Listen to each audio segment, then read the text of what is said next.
Welcome. The Hawke's Bay Regional Council meeting is convened, and item 1 on the agenda is welcome apologies and notices. But before we do that, I'd like Councillor Fenton to commence the meeting for us, please. O God, our Creator, bless us as we gather today for this meeting. Guide our minds and hearts so that we will work for the good of our community and help all your people. Teach us to be generous in our outlook, courageous in face of difficulty, and wise in our decisions. We ask this grace through Christ our Lord. Amen. Thank you, Councillor Wilson. Now, apologies. I have an apology from the Chair, Rex Graham, an apology from Alan Dick, and an apology from Mike Mohi. Are there any other apologies? Councillor Wilson move.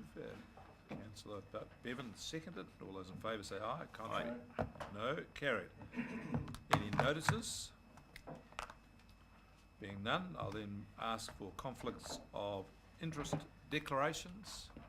Does any council have any conflict of interest looking at the agenda to be updated on? There is no. Now, before I move on to the confirmation of the minutes, there's a small matter I'd like to deal with. And I noticed that in the audience we have, as per usual, June Graham. Now, June has been a long and dedicated attender of these council meetings.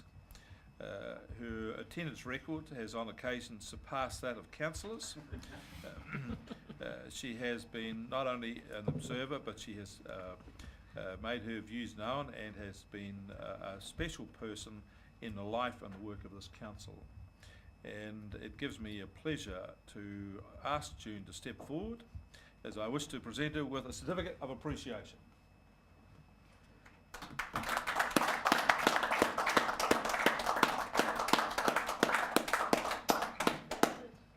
if I can just read it out to you. This is a special certificate of appreciation, and it's awarded to June Graham in recognition of his services to the Hawke's Bay Regional Council as a dedicated observer and participant in the life and the work of the council as an active, informed and considered voice from the community. That's very flattering, isn't it? But it's all very true. I sometimes feel like I'm Madam Lafarge sitting there as though I should have bought my knitting. I must congratulate you on the new one. Good. Well, that's good, isn't it? Yes. You see yourself up there too, can't you? Thank you very much. I really don't do as much as I say. It's all bluff.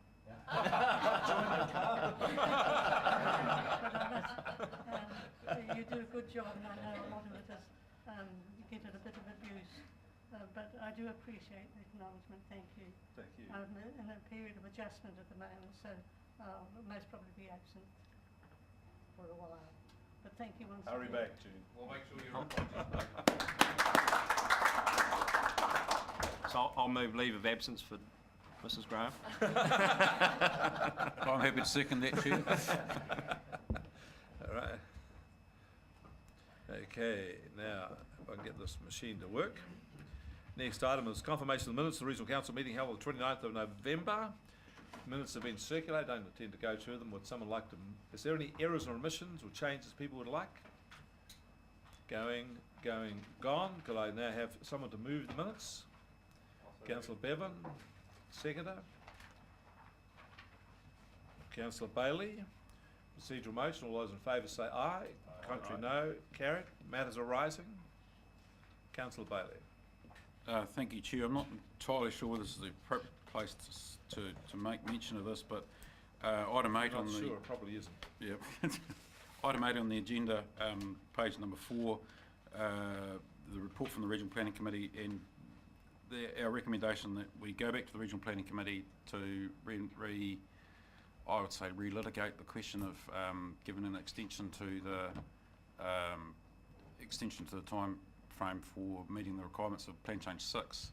I know that was done for the Regional Planning Committee meeting that was cancelled, but I'd just like to express a little bit of disappointment in terms of the way that paper was presented to the council Regional Planning Committee meeting, because it didn't appear to me, apart from the conclusion of your motion, that anything much had changed in the thinking around that. So I'd just like to express that at this point. All right. I don't think there's any. Do you wish to respond? Is it necessary?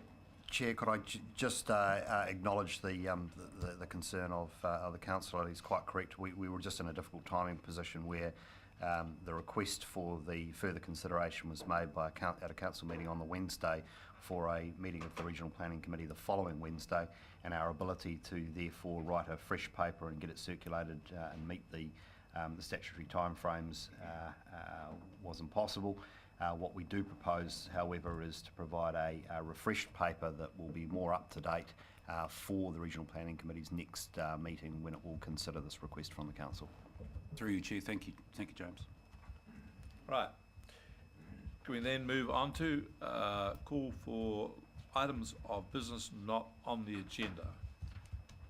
Councillor Bevan. Tomato mushrooms, Chair. Tomato mushrooms. Okay. Any others? Right. Decisions for items for decision. Item 5, recommendations from the Corporate and Strategic Committee. I'm starting to slur my words like the President of the United States. So we have in here item 2, the committee chair will provide a verbal report, including any agreed amendments and recommendations to council. Chair, Councillor Fenton, brief us.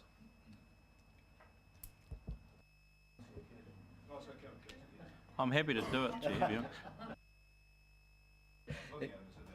Thank you, Chair.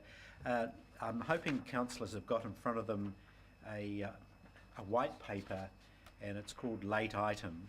I hope you've got that available, because that contains an updated and amended recommendation schedule.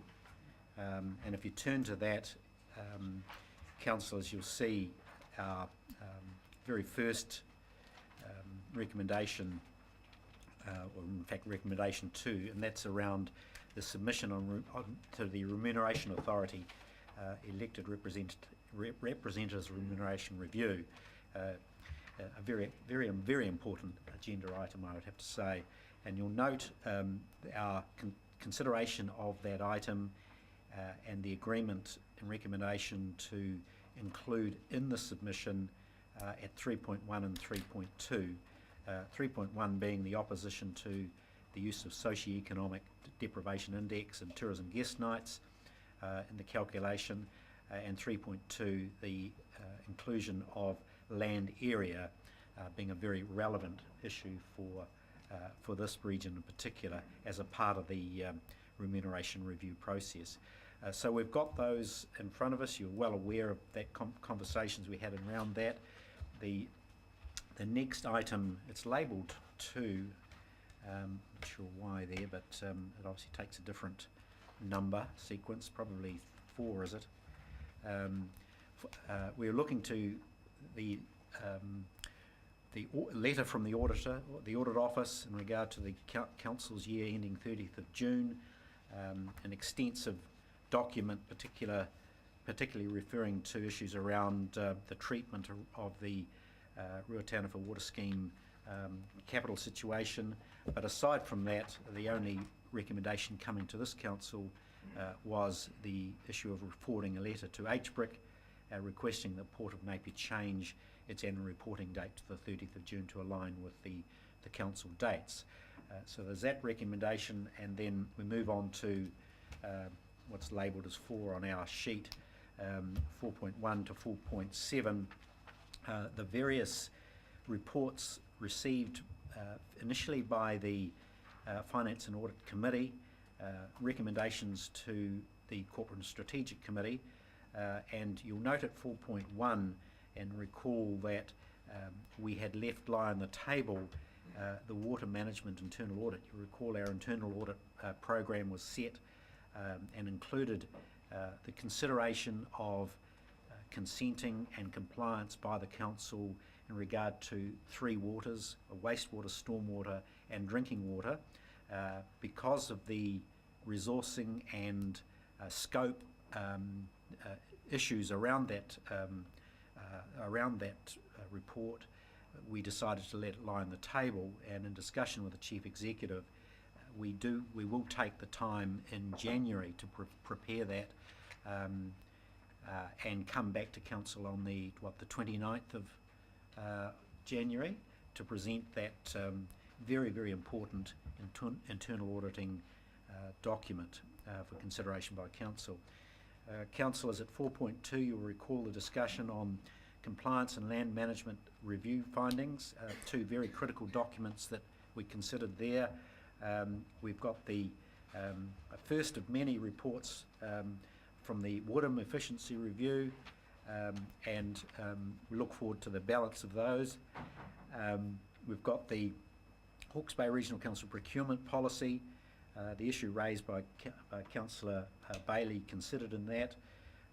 We had the Hawke's Bay Tourism future funding scenarios, and you'll recall our discussions on that. Unfortunately, in 4.6 and 4.7, we didn't quite consider those, we took those as read, but nevertheless very important considerations of Council. So I have pleasure, Mr. Chair, in proposing recommendations 1 to 4 on the sheet that we've got in front of us.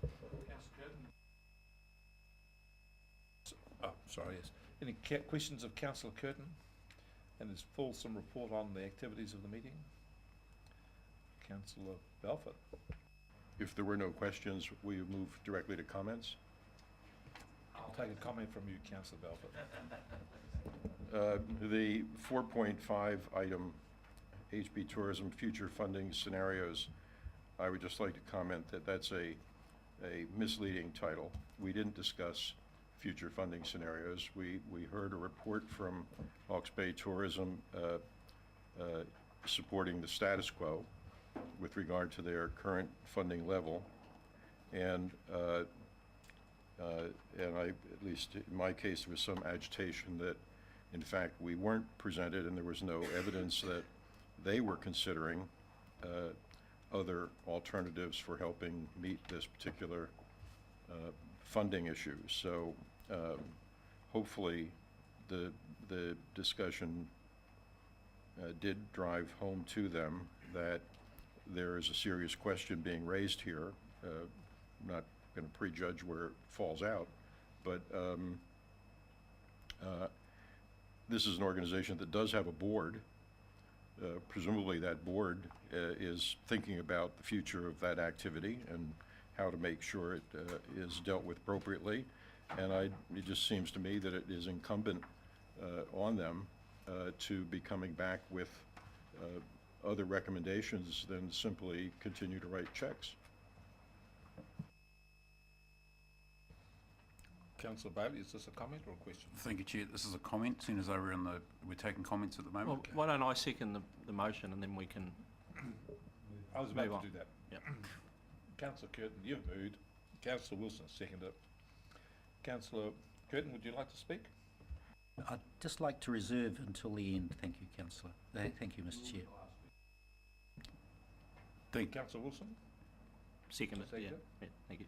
Right. Thank you, Councillor Riley. Just on the tourism funding scenario, as a board member, one of those people that do actually meet with them, we will be coming back to council with a suggested path forward. We had a board meeting yesterday, so. As for the rest of the paper, as seconder, I thought we had a pretty good day and happy to second. Councillor Bailey. Thank you, Chair. I just want to make a further comment on the HBRC procurement policy review and the Go Bus contract. I totally appreciate that essentially our hands are tied because if we were to look at increasing our contract, then the previous tenders, the people who'd made tenders at the time the tenders were, the other parties who'd made tenders may well take legal action against us because they may have been prepared to pay their drivers a living wage at the time and so on. So I accept that, but I'm really pleased to see that we've got some timeframes around the internal audit for procurement in mid-2018 to review,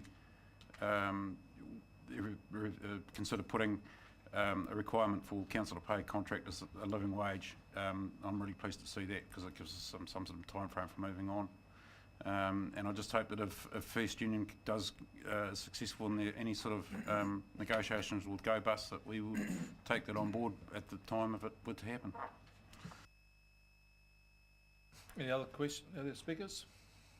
Before I go to Councillor Curtin to close the debate, I just add one thing. On terms of the issue Councillor Bailey raised about Go Bus, I thought that was the most unconvincing argument I'd ever been presented with. The possibility of might be of a threat of litigation. I couldn't see the basis of it at all. I thought it was just putting before us an excuse to do nothing. That was my view. And if we come to this again, I'll be much more critical the next time around. There was no basis for in my view, for that you could entertain a legal challenge would be anywhere near successful. In actual fact, there would be nothing to gain by anybody challenging legally to it, in my view. We're perfectly entitled to make changes to the contract if we wish to. The fact that all tenderers were tendering on exactly the same document meant that no one was disadvantaged, and we then wanted to have a variation of a contract, which we can do. There's of no disadvantage to the person who lost out. Of course you can have variations to contracts, but it's an issue we'll have to come back with again. And it was just a part of a nationwide process to ensure that the minimum wage was the maximum wage, in my view. So I thought it was a really poor process, but give notice, it won't succeed next time. Okay, Councillor Curtin, closing remarks. Thank you, Mr. Chair. My remarks are that we did have an extraordinarily fulsome day of consideration of corporate and strategic matters, and particularly those in public excluded. And those, I can't comment on those yet because we've yet to proceed to public excluded.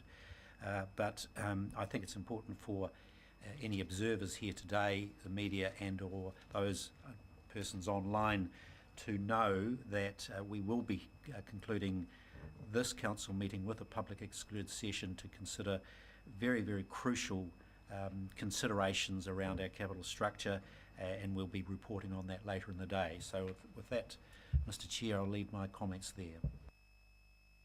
Is that the recommendations be agreed to? Those in favour say aye. Aye. Contrary, no. Carried. We now move on to the next item on the agenda, and this is one of the problems with having an IT system. Item 6, affixing of the common seal, this ancient and arcane ritual.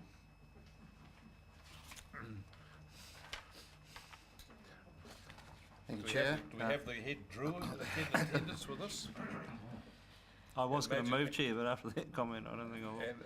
And the uttering of incantations and.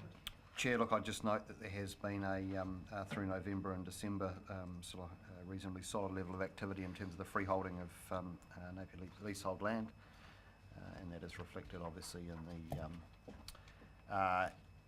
the items in this agenda item. So nothing It's more to add. worthwhile noting, I think, in point 2 that the cross-lease property is sold, with 84 remaining on council books and 6 single leasehold properties sold.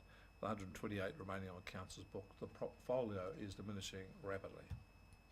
All right, would some council like to move the recommendations 1 and 2? Councillor Bailey. Councillor Wilson. Anyone like to ask questions, speak? I'll put the question. All those in favour say aye. Aye. Contrary, no. Carried. We now come to the report on item 7 of the Regional Transport Committee. And I presume in the absence of Councillor Dick, it will be Councillor Wilson giving us an erudite report. Thank you, Chair. Very briefly, Councillor Bailey stepped into the breach and was an alternate on the day and participated well, I might add. Certainly had read the report and had some good comment to add. the main item really was the review of the land transport plan, considering that we have a new government and we're not quite sure where things are going to land just yet. We elected to leave, rather than accept that draft and have it ready to put out for public consultation. We've agreed to wait till the next transport meeting before we do that, just to see where this, waiting for more signal out of the new government where they're going to go with things. Other than that, it was a pretty straightforward meeting, with a few alternates on the day, but I mean that's how the committee's set up. So happy to take any questions. Councillor Bailey is the active alternate. Would you like to add to the report? Thank you, Chair. Totally agree with everything that Councillor Wilson's said there. Where I contributed, I think, the most was in the review of the Regional Land Transport Plan, suggesting with the change of government that there is likely to be a much greater focus on reduction of carbon emissions in the transport plan has been a key focus, and that was taken on board in terms of waiting for the government direction. I've got two questions. First question is, did you have an update on the Manawatu Gorge, and what is the latest on that? And secondly, can you give us an update on the status of the rail proposal from Napier to Wairoa? So Manawatu Gorge, they're down to 4 options now. They're being urged to make haste slowly on the basis that the build time on any of the options is going to be 4 to 7 years, somewhere in that ballpark. We had a presentation, I'm not sure whether Ms Lambert was there or not, probably about 6 weeks ago now. Okay, which we had them all up on that board there, the different scenarios. Some were clearly unacceptable. I think the biggest point to note though is they've completely ruled out going back through the gorge, doing any remedial work in there and going through. The geology of that gorge is dodgy, I think is the technical term at best. So the 4 scenarios, and I can't really just verbally, there's no secret in them, but I don't know the area well enough to describe accurately where they're thinking of going, other than I suspect the 2 either side of the current, Paiatua track or whatever they call it, not Paiatua track, the one, yeah, it's one, that they look the most likely. But interestingly for me, considering that they can build them without disrupting any traffic flow, they're still going to take years and years to construct. So that's the update there. I think the main point to note is the gorge at this stage, and I think it'll continue, has been ruled out, which has generated a great amount of frustration, certainly down in both sides of the gorge anyway. Your second question, rail, I haven't been part of any of the meetings other than repeating commentary I've heard from the port and others that this new government have obviously got given Kiwi Rail a mandate to get on and get some lines going again, and Napier Wairoa is seen as very doable and something they're happy to concentrate on. I'd also like to add, while we're here and being filmed, that pay homage to Councillor Dick for being like a dog with a bone with this thing, and just kept battling away for a long time, and actually as he's done a lot in his political career, he can also say that maybe he's got this one over the line as well. The ultimate will be, for me, that Kiwi Rail pick it up with instruction from the government, and actually the regional council then is out of the discussion. And I think that would be a good outcome. But because we put so much work and focus and effort into it, it's kept it live, and I'd really like to see it resume. So. Thank you. Any other questions? Being none, Councillor Happy to move. Wilson, Yeah. would you like to move? Yep. Councillor Bailey, second. Would you like to speak? No further comments. Councillor Bailey is the seconder. Any other speakers? Just make one comment about on the road thing. It does worry me that we tend to slow down on these things. That what I'd like the Transport Committee to do is to make sure that we focus on getting things done. Now, let's give the example, the Watchman Road roundabout here, which people are saying is such a laudable thing. My son, I heard about this when my son was at primary school. He's now finished primary school, gone through high school, got a master's in engineering, works in Melbourne, got married, has a child, and his son is getting close to going to primary school. And we still haven't got the thing complete. We, on occasions, can take a long, long time to do things. And I wouldn't want the gorge to be one of those things that just drags on and on. There has to be a sense of urgency about this and get on and do it. All right. Put the question. All those in favour will say aye. Contrary, no. Okay. 7-6. Next item on the agenda is item 8, CHB Wastewater Strategy. Well, we're ahead of time on that. Where's item 9? Just go straight to 10. What's 9? Chairman's report. I don't have a report. Too quick from the last one, and been a bit too busy. So, Hang on a minute. You don't get off that easy. happy to give you a verbal. Happy to accept a verbal report, Chair. Happy to accept a verbal report. Well, it has been a really busy little time. The trick has been liaising with the chair and the CE as an intermediary. I feel on occasion I'm an interlocutor. But anyway, that's worked quite well.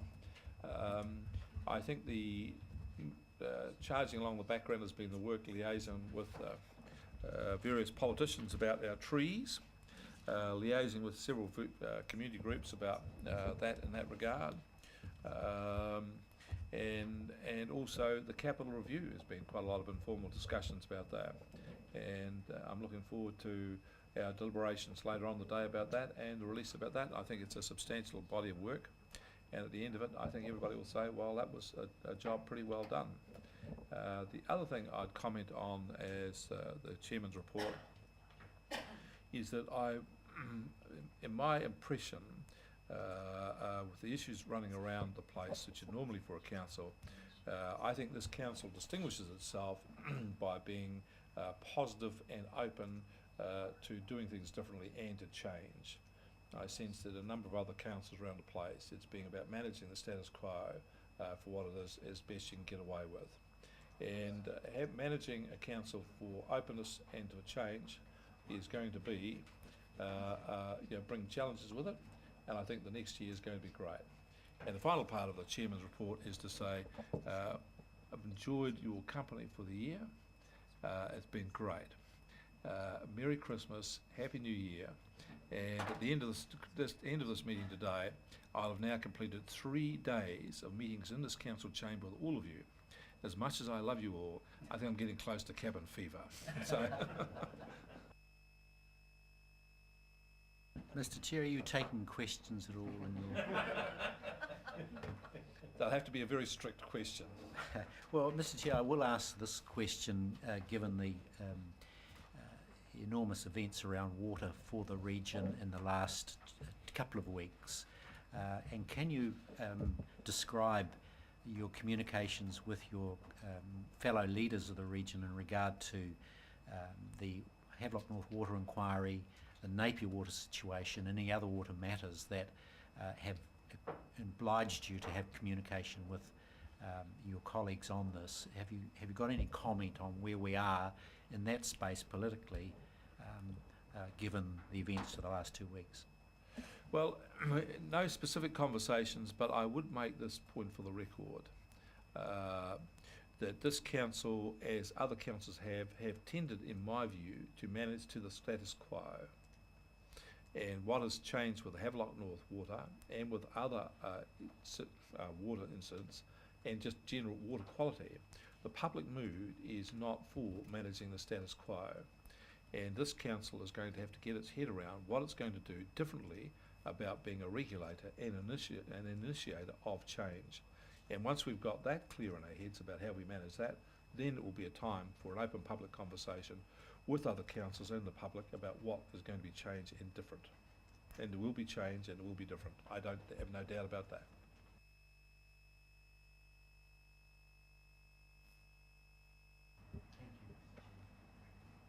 I'll move the chairman's report be received. All right, all those in favour say aye, contrary no. Aye. Carried. Next item on the agenda is discussions of items not on the agenda, and we have one, and that is Councillor Bevan, and he wishes to talk to us about tomato mushrooms. Thank you, Chair.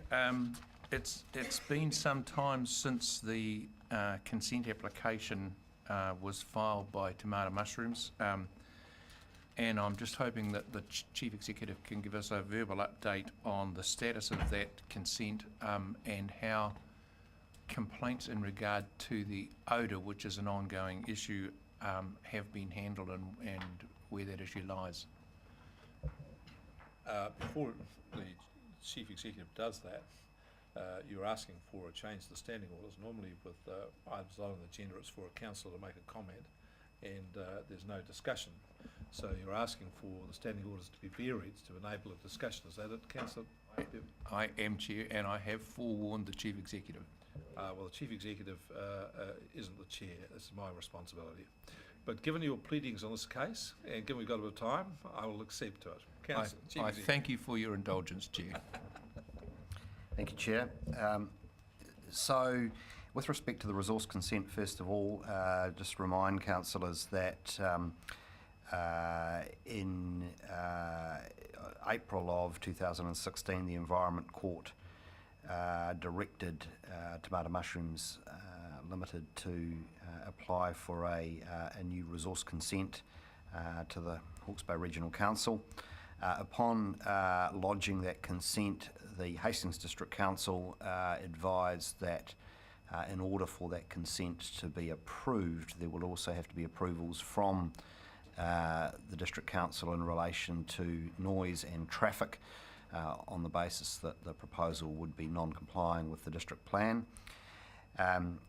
Since then, the company involved has been undertaking traffic and noise studies by an independent consultant, and we are currently awaiting the lodging of those reports before the consent can now be processed. I had hoped that it would be lodged by Christmas.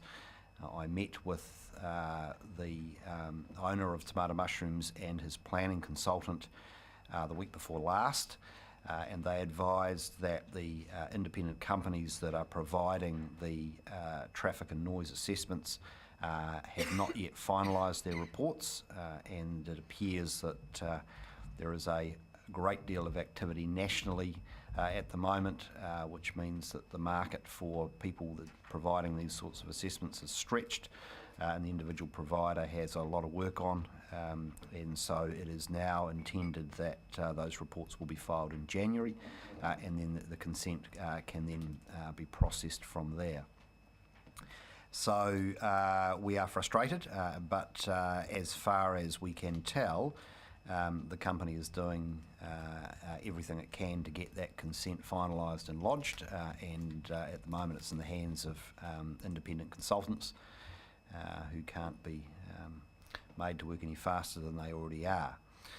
In the intervening period since that Environment Court decision, we have received 320 complaints from members of the public regarding odour, and 51 of those since the 1st of November this year. Clearly it's an intolerable situation for the local residents with respect to the odour at present, but the only resolution of that will come from redevelopment of the operation, and that redevelopment does require the resource consent to be approved. So the operator is in a situation where they cannot respond to the community concern or the non-compliance of their current consent conditions in any practical way until this consent matter is resolved. During October, over a one-week period, our compliance staff were called out in relation to complaints, and on 3 separate days during that one-week period issued 3 infringement notices, each to the tune of $1,000. So is currently $3,000 worth of fines on the company concerned, and those fines are currently outstanding. If we do not have those paid by the 20th of December, we will be going to the courts for collection process. This runs in parallel to a prosecution that we currently have underway of Tomato Mushrooms in relation to an unlawful discharge of effluent that occurred earlier this year. I have written to the local community. We've put letters in all of the letterboxes of houses in the vicinity of Tomato Mushrooms, indicating to them that we are waiting on the consent information before we can process the consent. And at this point in time, that I've taken the decision not to continue to fine the company for each and every breach of its odour, and non-compliance with its consent conditions, on the basis that I don't believe it's in the public interest for us just simply to continue to fine the company when there is nothing in practical terms they can do to resolve the odour, and that their efforts should therefore be put into getting this resource consent across the line. That's not a negotiated position with the company. It's a decision that I've taken on the basis that at the present we are getting effectively daily complaints or thereabouts, and we could turn up and issue a $1,000 fine each and every time we visit the site, effectively on a daily basis. Now, this could continue right through the summer and right through the consent process. I think we have, in our enforcement action to date, demonstrated to the company that they are in breach of their consent conditions, that we take the matter seriously, and we expect resolution as fast as can be, as is possible.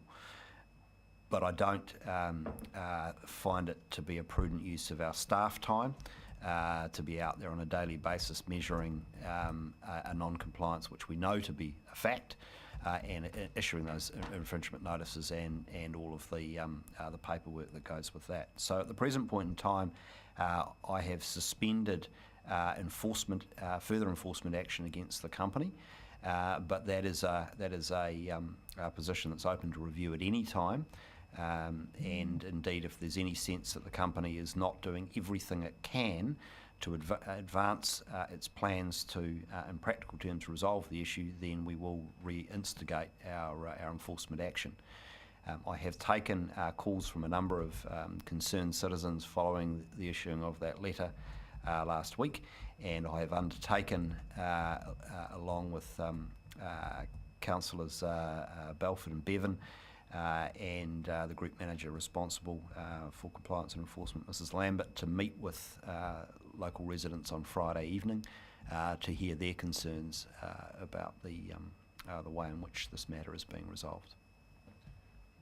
Councillor Bevan, would you like the opportunity to Look, just to thank the Chief Executive for the explanation. There certainly have been some concerns in the local community that the consent application has been used to put the whole matter into a holding pattern to the detriment of the local community. So it's pleasing to hear that that's not in fact the case, and I think that the decision that the Chief Executive's made to not issue further non-compliance notices is a sensible and pragmatic one in the circumstances, so thank you. Okay. Now we come to item 11 on the agenda. We're a little bit ahead of schedule, but we'll have to send this off to the Guinness Book of Records as a council meeting which is running 5 minutes ahead of time. And yeah, Alex, yes, we are. So I say, Guinness Book of Records entry.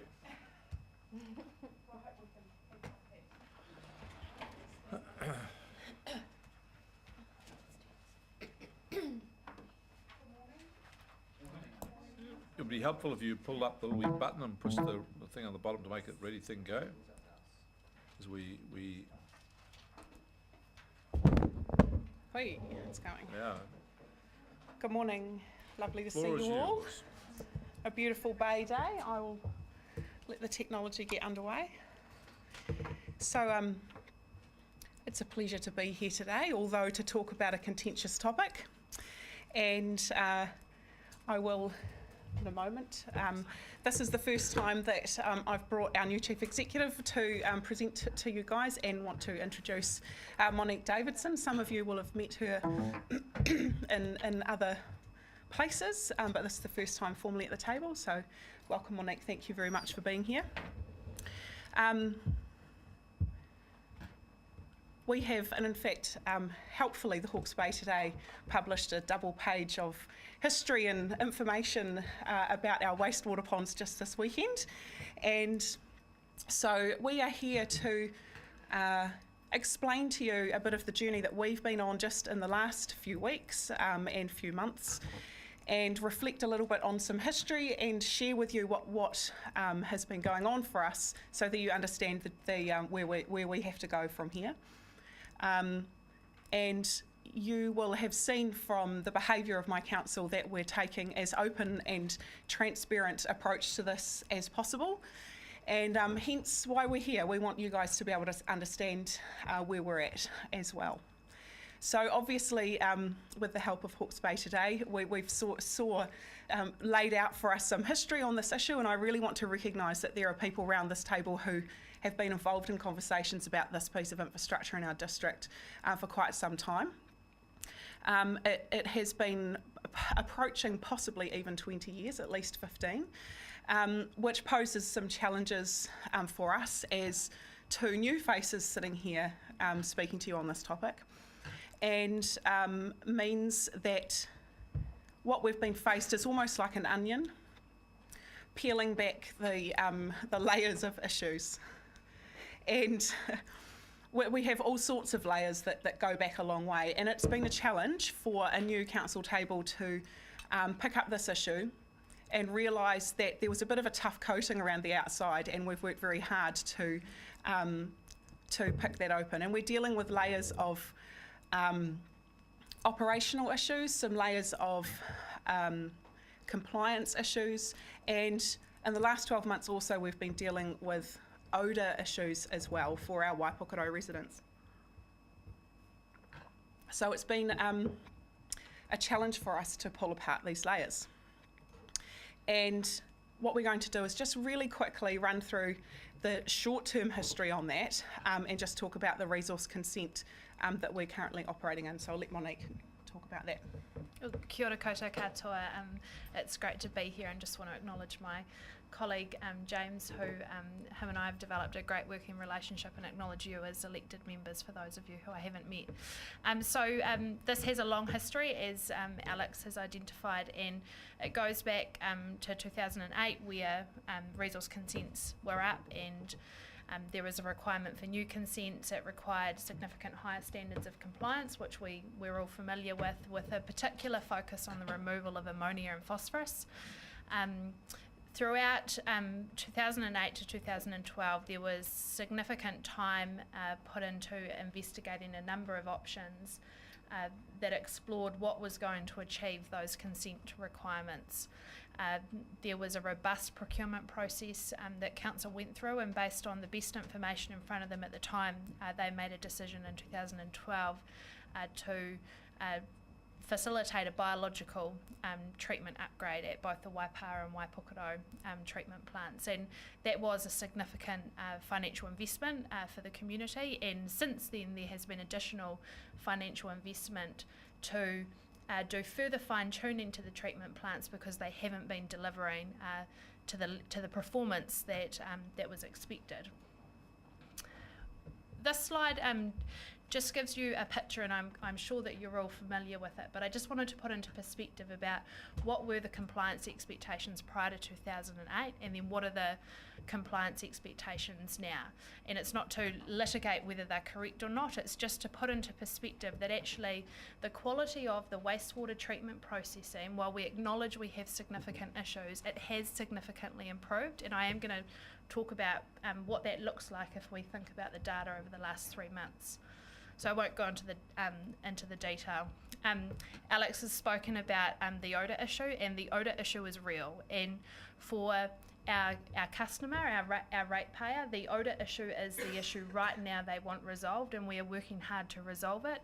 But just like that onion that Alex spoke about, it's not an easy fix, and it's not a matter of just peeling off one layer. There are years and years of issues that we're needing to go back to understand what is the cause of the odour.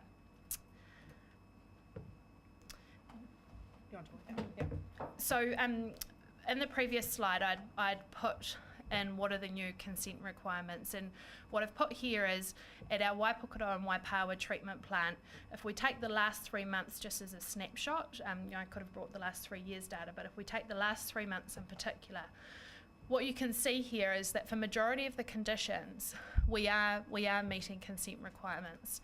For suspended solids, that is variable, and that is largely due to the volume, which I'll speak about soon, and you can see that there is some variability. But the biggest issue is around our ammonia removal. So we've been successful in reducing phosphorus. E. coli and the BOD is meeting, but it's the ammonia which is causing us significant concern, both around the impact in relation to the odour, but also the long-term solution when it comes to wastewater in our district.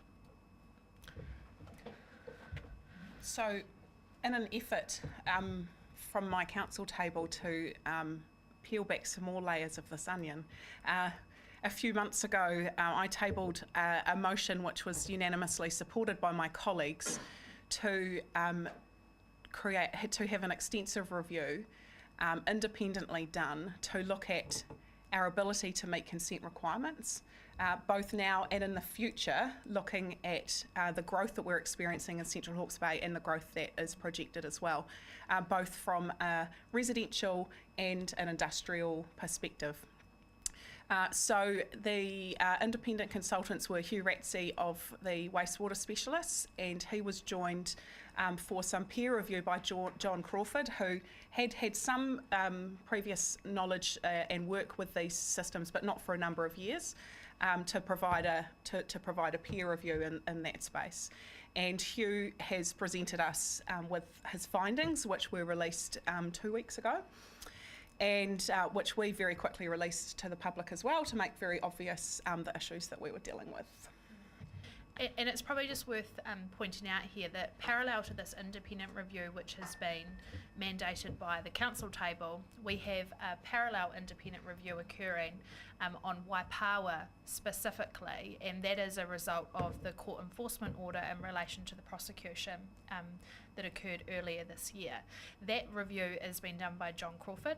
That review has a longer period of time attached to it. I think December next year is when the full review will be finalised. But this review that's been mandated by the council table had a very strong purpose to quickly but robustly understand what is the situation, what are the problems, and how can we start to navigate a long-term solution. So I'm going to speak to this one here. This is the beginnings of how we understand the issues that are going on in our ponds. And this graph fairly simply shows the blue bars, the blue portion of the bars at the bottom is the contribution of domestic waste into our system, and the red bars being industry contribution. And you will see that there is an increasing proportion of industrial contribution going into our wastewater ponds. And at times, even a few months ago, as much as double the load was actually coming from that industrial space compared to residential. And so this fluctuation in load and a growing amount of load has caused some of the issues, about levels of ammonia, but possibly also around the odour that we're experiencing as well. So just a nice way to be able to see what's going on with that. And the other important part about this as well is that, so recognising that ammonia is consistently not able to meet the resource consent requirements, the other fluctuations that we do see, like the E. coli breach, which we were charged for last year, is to do with how the volumes of water go through this system. And you can see over this period of 3 years where there's spikes, what happens is that there is large amounts of water that come into the network through rain events and through stormwater infiltration that comes into the pond. And the top line, dotted line there, shows the rate at which our tertiary treatment, which is the bits that do the final removal of phosphorus and the filtration and the UV treatment, can deal with a certain flow rate, but we have these spikes where that flow rate of water coming into the pond can't be handled by the machinery required to take it through the whole process, which means that's why we have some variability in some of those components, particularly E. coli and a wee bit about phosphorus and Waipawa as well. So as part of the independent review, and we're going to talk soon about the short and medium term options that, actions that we're now taking, there is a longer term in sight, and that is us sitting back, recognising that this whole process and activity has a significant history in it, and what we've got, no matter what tinkering we do around the edges, whatever short term actions we take will not, based on the advice we're getting, will not allow us to be fully compliant. So we need to come up with a longer term solution, and we need to come up with a solution that focuses on a wastewater strategy for Central Hawke's Bay. So rather than thinking about Waipawa and Waipukuro or Takapo or Tani, actually thinking about what is our wastewater strategy for Central Hawke's Bay, and how does that meet the environmental standards that we as a community want to achieve. For not just my generation, but for our children and grandchildren. So the advice that we've received as part of the independent review is that there are now 2 long-term options that council want to spend some time and have some space to fully explore. That is the activated sludge treatment, and that is also to open up the conversation again around disposal to land. So in the short term, we have this pressing need, particularly with our beautiful summer holidays approaching us and our residents of Mount Herbert Road wanting to have their Christmas dinner at the barbecue in their backyards.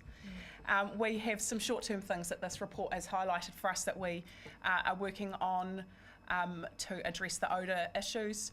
And I'm not going to speak about them individually, but you can see what those are there. And then to look more at, in the longer term space, to look more at what these sustainable solutions could look like, and probably a combination of these things. We have different issues and different load in different parts of our community, and it may mean that activated sludge may be used in Waipukuro, but it's not necessary to use it in other places that are not dealing with industrial load, and we can combine that with a land disposal option. We are completely open-minded at this point about what that will look like and how to cut and put that together, but we're looking at it comprehensively across the scope of the district. And in particular, thinking about the graph there that showed the industrial loads that we're working with, is that there is quite a bit of work for us to do with relationships with our industry partners and the capacity that they are requiring, how costs and other pre-treatment things come into that. And that's relationships that we are working on at the moment as well, and there is some active work going on with those partners just at the moment. And the other thing is being very clear that the institutional knowledge that we need within our district council business needs to more fully understand and monitor how these flows and loads are understood as they come through the system and the impact that they have. And the report that we got tabled to us 2 weeks ago had some really good, clear recommendations about that, and also had started a really good process of how to monitor that information and put it together. So we have now a 3-year snapshot of data that shows how these ponds are performing and how they fluctuate and what those trends are, and now how to deal with them. So from here, we are set to lead a process to address this once and for all for our community. Like I spoke about the onion and the history, I don't want to have to pass this issue on to anyone else. and none of us want that to happen either. We are leading a fresh process to look at all of this information and come up with intergenerational investment decisions, because that is what we all, and our community in Central Hawke's Bay specifically, really need. And I just want to reflect that we're going to be leading a really robust process around this. It's very important to us in the settings, the DNA, as described on the slide behind me, about how our organisation is working, is that excellence is really important to us, and partnerships, working together with others. And that's partnerships in our community, and obviously as regulators and partners here in the region, that the Regional Council is really important in that space. And to be clear that my governance table is being very clear in their instructions to our staff about the expectations to have strong working relationships with those partners, including the Regional Council. That is a very clear direction from us. And that we will be working really closely with your staff. Our staff will be working very closely with your staff and with our community as we go through this process. We currently have no actual documented, priced out, specifically documented solutions right now, but the big challenge had been to break that pretty tough skin off the onion and really get some clear advice about what we were dealing with. We've now done that and being very upfront about that, and now we're moving forward to make sure that we nut this out once and for all. So I'm very happy to take questions, Mr. Chairman, if you have time on your agenda. Sure, and I'm sure you'll be open to a few comments from people as well. But before we get to the comments section, let's start with questions. And as we all know, questions begin with a question word. Councillor Bailey. Thank you, Chair. Thank you for that presentation. You mentioned strong working partnerships, which is really cool to hear. From your point of view, and this question probably addressed to Monique, are you obviously communicating with James about what your staff would like to see in terms of assistance from the Regional Council, and it is so that we're doing everything that we can to help you get through this situation? So through you, Mr. Chair, the conversations between James and I, we're very open about what those partnership opportunities are. Absolutely yes is a short answer. Councillor Bevan. Thanks, Chair, and good morning to both of you, and thank you for the presentation. I've got a couple of questions. The first is in relation to the investigation in part of a land-based solution for this. Does that imply that you'd be looking to use the hillsides that we purchased for this purpose some time ago, or is there some other solution proposed? I will take that, if that's right, through you, Mr. Chair. At this point, we are completely open-minded.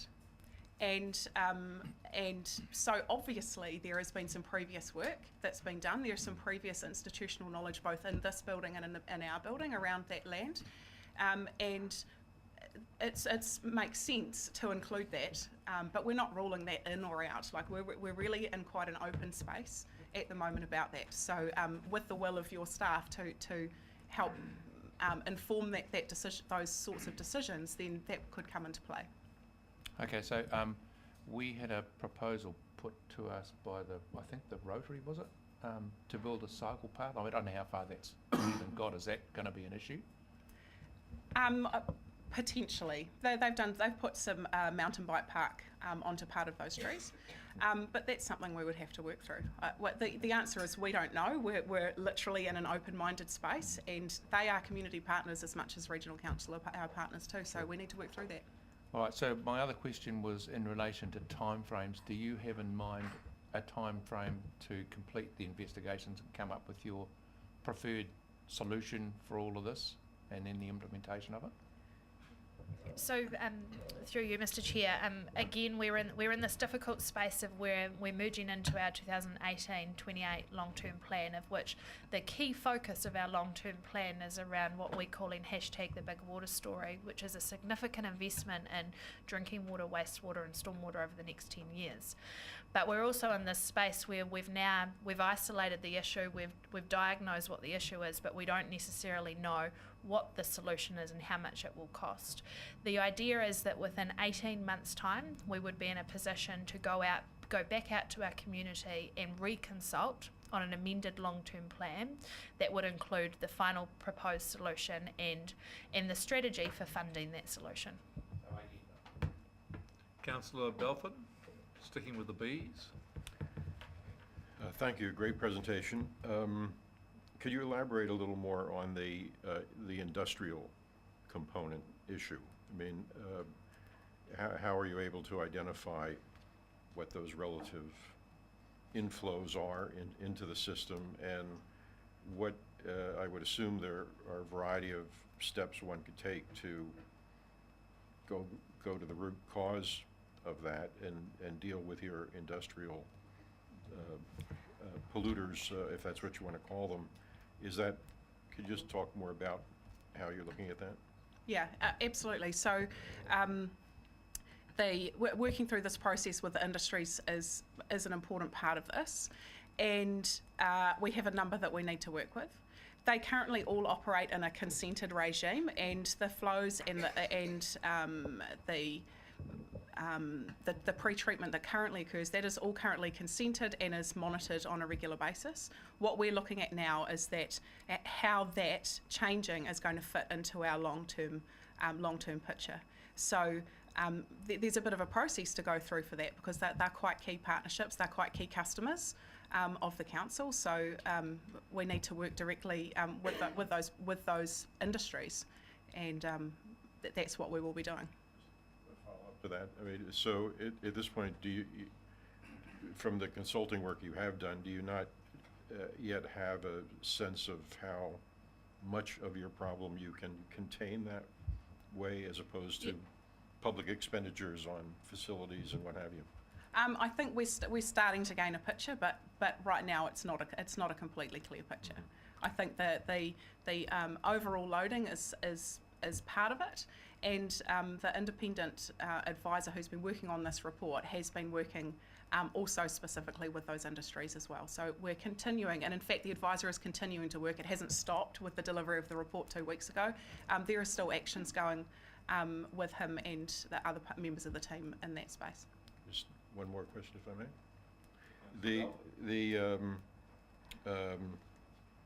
So you're getting and will be getting more expert advice, and you'll come up with a preferred approach. Sounds like very multifaceted one. In the past, you've done that before. And your elected body has made whatever calls it has made, and there's been a certain amount of in this history of well, some people, including this council perhaps, saying, well, wait a minute, you know, I told you so. We told you it wouldn't work.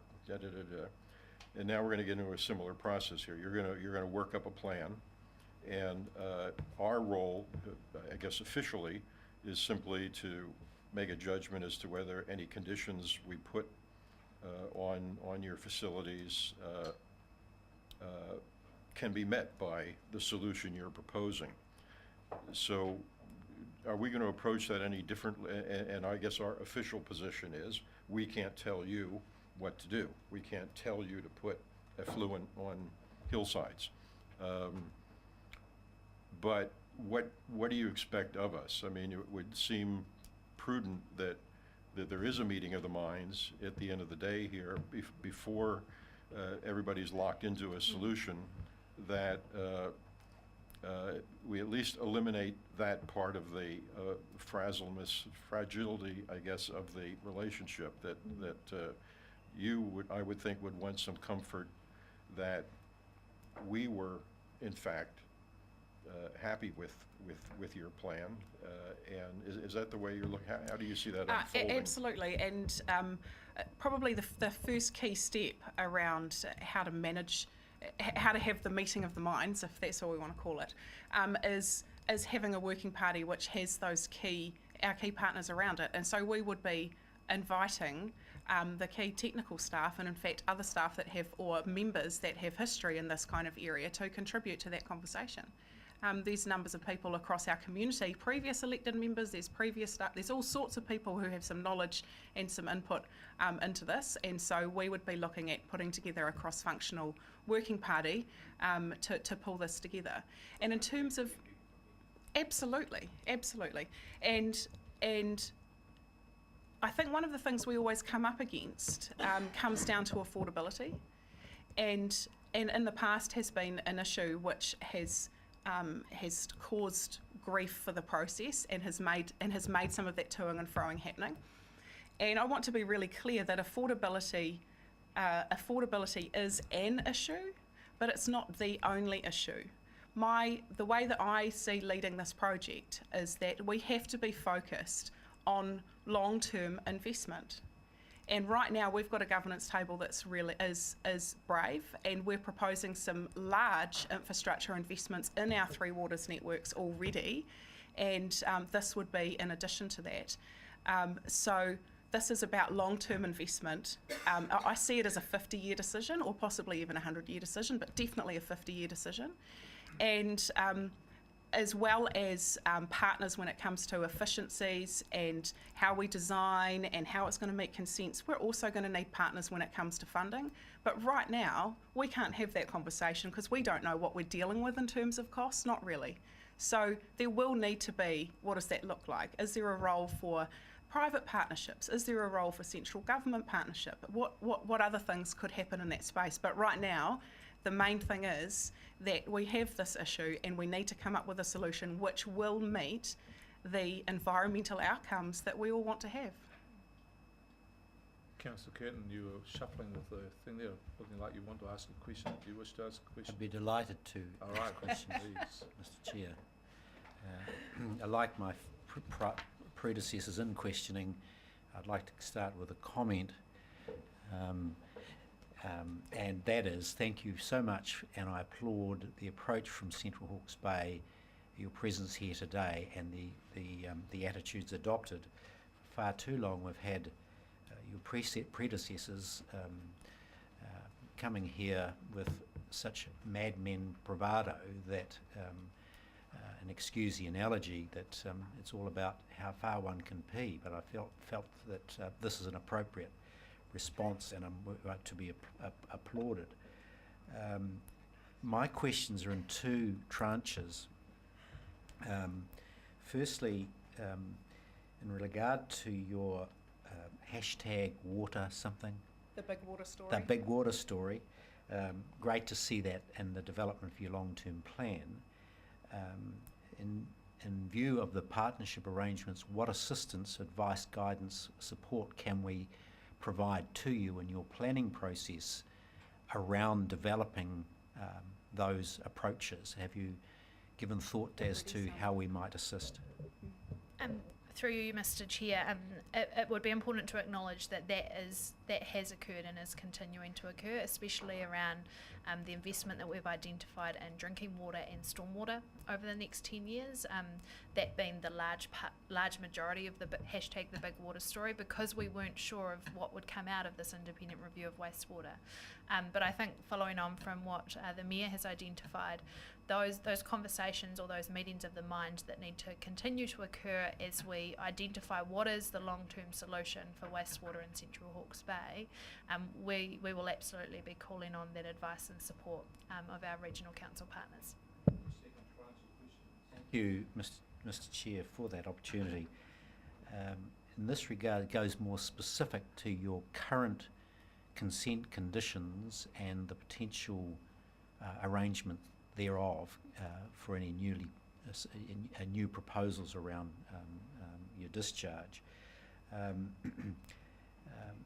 Can you tell me the conditions you've currently got include those around, if you like, contamination settings, volume settings and the like. Is there included, and our staff may be able to answer this, are there conditions around the nature of your infrastructure, key measurables in terms of the performance of that infrastructure, and any other, if you like, internalised elements of your infrastructure and the consents that apply to it? Who's going to take this delivery? Can you give me an example of what you're referring to? Happy to.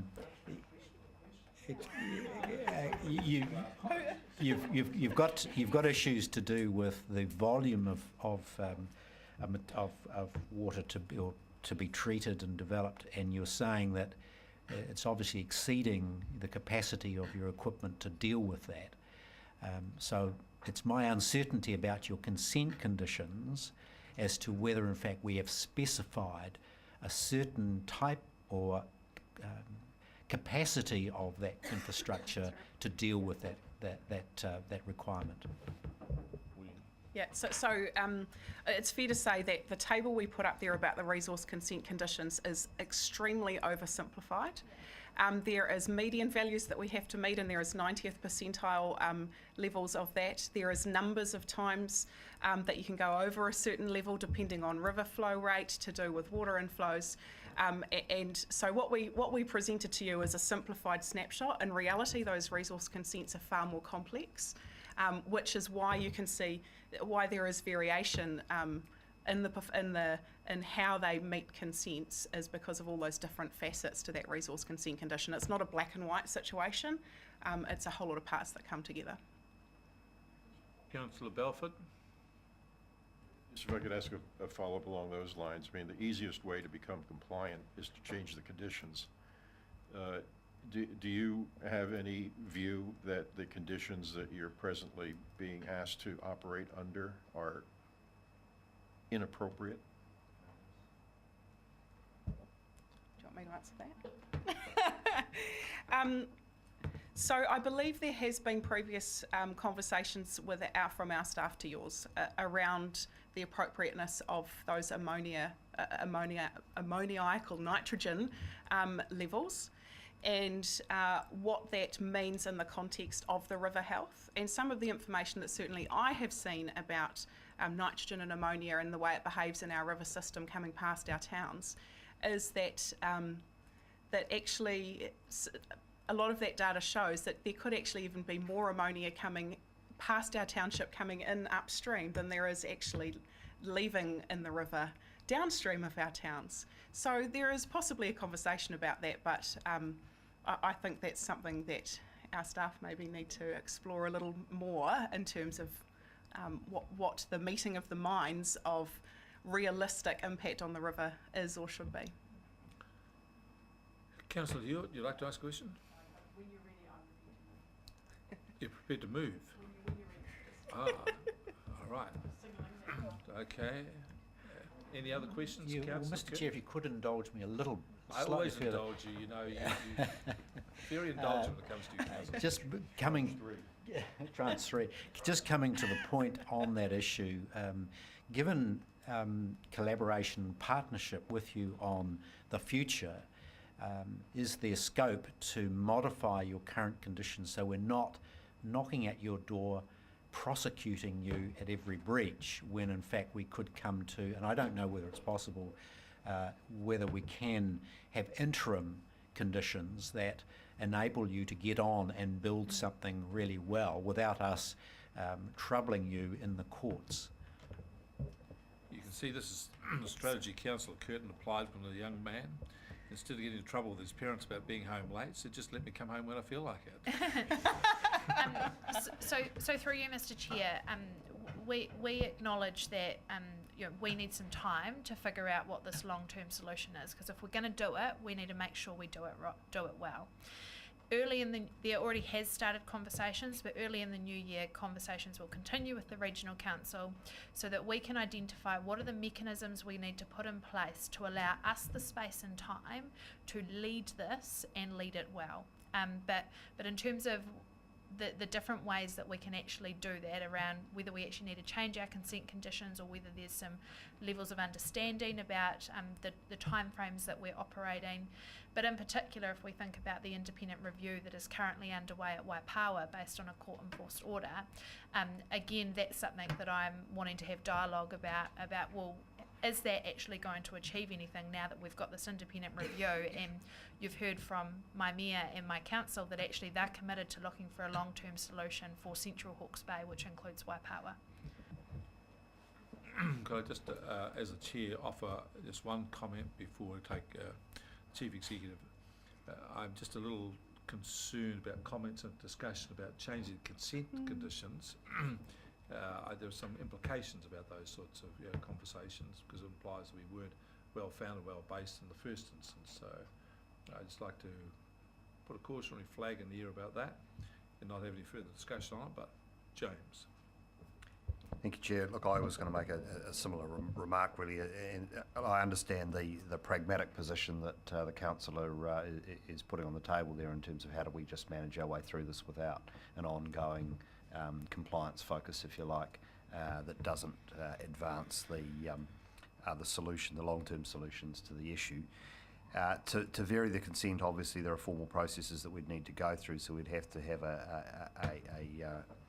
review initiated by the consent holder, and we would need to have a justification under the provisions of the Resource Management Act to provide different consent conditions other than the ones which are already set. So that would be problematic, I believe. At the moment, we do. I have the discretion to.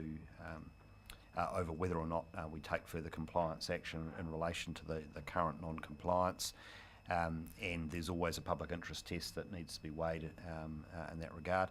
At the present point in time, we are working through a process, and I would have every expectation that should we take a prosecution in relation to the current non-compliance, an Environment Court judge would simply note the fact that there is a body of work going on to remedy the situation longer term, and that there is nothing more in practical terms that could be achieved other than having that supported and expedited. So there is no public interest, in my view, at this present point in time in us taking further compliance action. The action was taken particularly to precipitate some urgency on behalf of the governance and the management of the Central Hawke's Bay District Council in resolving these issues, and I'm satisfied that what you're hearing today, and certainly all the work that we're doing with the CHB Council in the background, satisfies me that there is a commitment here by this council to get on and resolve the issues, and they are working as fast within their means as possible to bring resolution. Okay. Councillor Hewitt, you were going to move. Happy to move the recommendation that we Would you like to receive and speak? note the CHB wastewater treatment review. Would you like to speak? Happy Oh, to second, second. Mr. Second. Chair. Happy to I'll second it. Well, you were second. Okay. Thank you. Thanks, ladies. Mayor Alex and Monique, I'd like to acknowledge you here today, and also our Deputy Mayor, Ian Sharp, in the back of the room for turning up. The wastewater issues that you're discussing are not unique to Central Hawke's Bay. They are issues that are generally being felt throughout New Zealand, and there are so many infrastructure issues with end-of-life problems that are now shaping up that there is a huge bill that is going to be faced by many, many communities. The fact that you are here front-footing this issue is a credit to you and a credit to the Central Hawke's Bay community, and I really respect that you've heard some quite robust questions around the table, and I think one of the overriding ones in your process of transparency is how, as the Regional Council, can we help? And I really like the way you're discussing the words partnership and solutions, and you've acknowledged a huge amount of issues. If I can just flag one issue, and Councillor Bevan brought it up. He was inquiring about the Rotary Rivers Pathway Trust that Council has been involved in as well, District and Regional Council.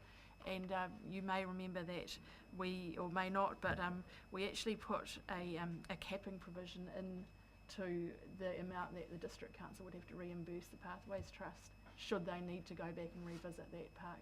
So that was thought out, I think maybe 2 or 3 years ago, but that's just for your information. But I'll look forward to hearing any further sum-ups around the table, and once again, thank you both for your time.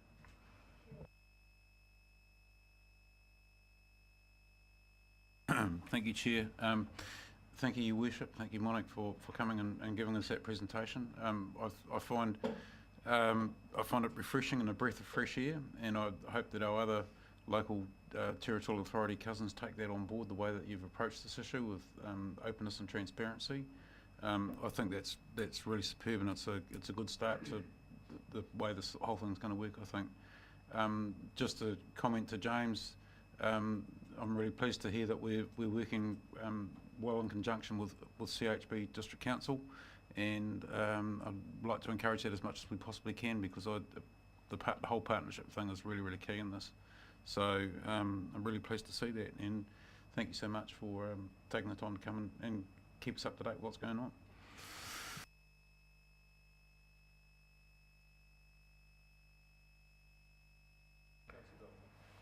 Yes, I mean, thanks again, Alex and Monique, for a great presentation. And as has been said, it reflects, certainly in my opinion, a step change in attitude and leadership. I would hope we could bring to the attention of your counterparts in Napier that maybe they would even want to watch this video and take some lessons from it. Just 3 other comments. One is, I'm sure you didn't take my question as an invitation to fiddle with your water quality standards or conditions. I, for one, would be, you could count on me to be vigilant with respect to that issue. And if it's something that needs to be open and revisited at some point, there will be a whole due process that has been laid out for that, and I would certainly be attentive to that process.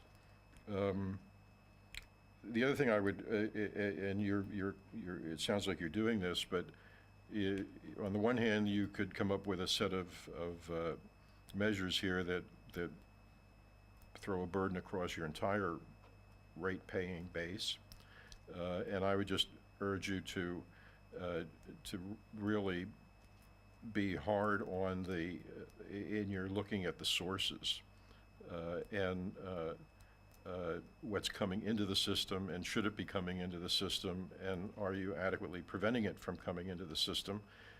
Is a whole range of possibilities there, it seems to me, that among other things, perhaps shift the burden of the fix off the broader rate-paying base, if there's indeed problems there, whether it's bylaw fixes or whatever. But when you see that graph and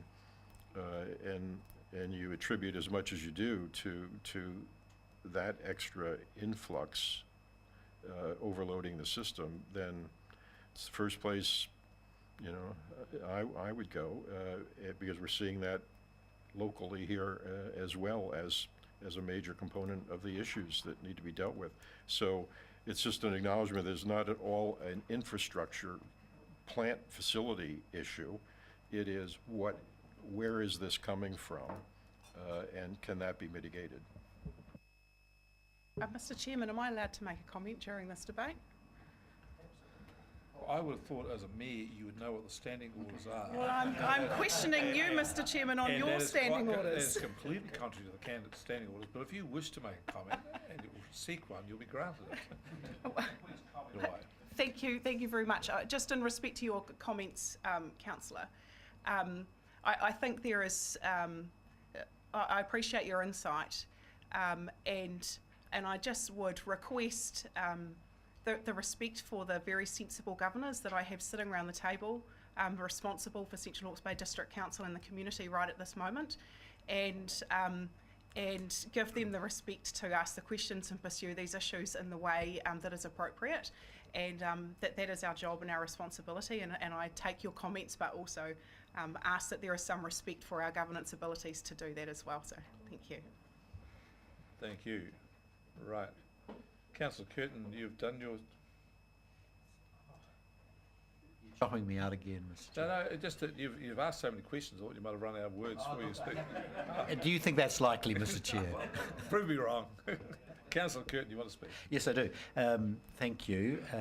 And again, thank you for your contribution. I think if we can at least come to the understanding that this council faces an enormous challenge with water, full stop, right across the region, and particularly with each of the communities of that we have a role to play in. And I would have to say that the history of the communities and their governors over a very long period of time could only be described as woeful. And I pose those questions in regard to your infrastructure for a deliberate reason, because it's infrastructure and the non-compliance and lack of investment which has got this region into a tremendous muddle as we speak. We've, in the last 2 weeks, have had tremendous focus on water. It's occupied the space and minds of our governors and our newspapers for at least that time. And my concern is that, and what I'm hearing today is the willingness to step up and face that challenge, to make the investments in infrastructure that are needed in partnership with the council and in a way that will enable us going forward to be ever vigilant around it. Thus the questions in regard to the consent conditions and your infrastructure. You'll note that this council in previous manifestations was prepared to invest very significantly in the Central Hawke's Bay community, but most unfortunately the madmen got involved and we've ended up where we are. I would suggest that this council, at least from my perspective, if I'm asked to put my hand up, is more than willing to consider ongoing future investments that assist your council achieve its goals, particularly in light of the conversation that Councillor Belford just raised, that is the holistic, overarching environmental impacts that is clearly a part of your long-term plan. So with that in mind, we should and would be welcome, I suggest, to consider the type of investments that you need and whether this council can be of assistance in achieving that goal.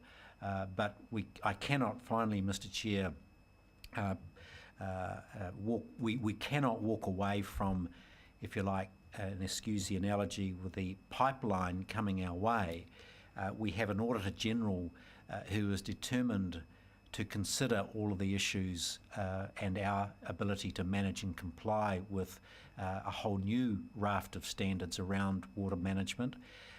That has found its way into the collective internal auditing processes that we've got, and the obvious demands on this council and yours are to do far, far better than we've ever done before, but on top of that, to do the proper thing and be vigilant in terms of ongoing monitoring and around that. It just, in finishing, Mr. Chair, occurs to me that we've got infrastructure right across the region, including out this window of councils who discharge their effluent in a way, and now they don't even know where it's being discharged. With such a dereliction of duty in my mind around this, that we do not even know where we are putting our stuff. And I think we now again need, as a region, to get over that deficit of thinking. Thank you, Mr. Chair. Before I go to Councillor Hewitt to close the discussion, could I just make my comments? Firstly, Mayor Alex and Monique, thank you for coming here today. In my experience of this issue, this is a welcome breath of fresh air. I'm not going to go down the path of identifying all what the minor fixes or the fixes are. What I look for in these situations is attitude and values. These are things that guide me the most, and the first thing I say is your attitude is that rather than have what we've had historically, in my view, which is ignore the problem and it will go away. You both have said that your leadership and your council is going to face the problem, and I welcome that. And you've set out what some pretty clear values are that you want to go and fix it, and I welcome that. I think this council will work with you, and I support that, but I do have a cautionary tale. We are at the end of it, the regulator, and the regulator needs to be independent. There's a fine line to walk here, but we have to have at the end of it, the process, whatever decisions may, the independence to be able to say it works or it doesn't work, or these are the issues that. If we get so tied up in the process of determining what it is, we could get ourselves into a position where we become as if we've almost predetermined a thing and we lose our independence. So there's a fine line to be walked here, to be as helpful as we can, but to also maintain our independence. I welcome the enthusiasm other councillors have for support and investments and so on, but again, a second cautionary tale. The issues we're facing of wastewater in Central Hawke's Bay, a variation on a theme which we have in Hastings and in Napier and in Wairoa. This council has to also have a view of how it helps CHB, which is consistent with what it does and equal to everybody else in this region. So we need to maintain that. And I would, whilst we can't be bound by the past, we do need to reflect on it. I do want to come back to the land. This is, we shouldn't be the land that was purchased. My recollection of this was the regional council spent a substantial sum of money, so much that it persuaded the landholder to sell it for the purpose of it being made available to CHB, only to then suddenly find out of the blue, voila, it was not required. Well, you know, this was, in my view, a stranded asset for this council. An investment we put money in for which and we've now got a bicycle track on it. Well, I want to say, as far as I'm concerned, make it very clear here, the quality of the water in the Toki River is more important than a bicycle track. And if it comes down to that's needed for it, well then the bicycle track will just simply have to go for my money. It was bought for that purpose, that's what it's for, and it will be available for it should you want it. I'd be 100% for that. This is too important to not do that. The other cautionary tale I have is that we mentioned about the prosecution and so on. I make my position again quite clear. The issue about the court case prosecutions are independent completely from this council and the governors. Yes, we can make observations about them, but no more than that.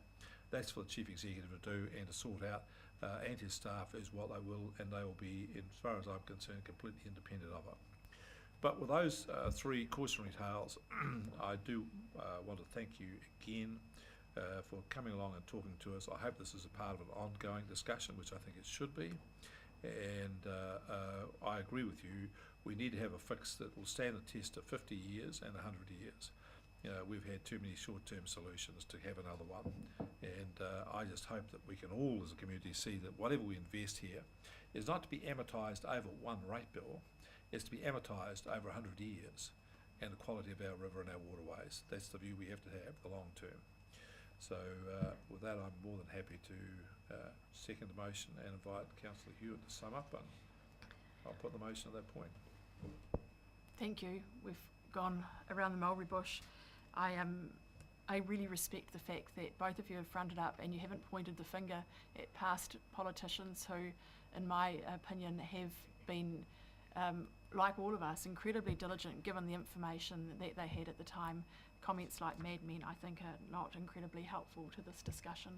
So full credit to you for fronting the way you have. One of the biggest issues we're going to see that will come out of this in 18 months' time is the one of affordability, and that's going to be such a huge challenge. So I acknowledge that that's coming, and one of the nice things is that if you're discussing this being a 50-year time frame or likely 100 years, you'll probably both be around to see how you went.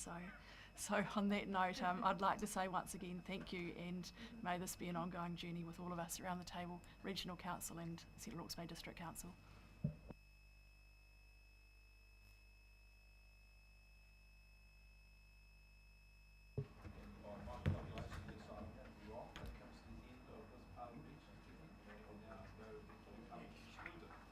Thank you, Mr. Chairman. I just wanted to express my thanks to you all for your time today.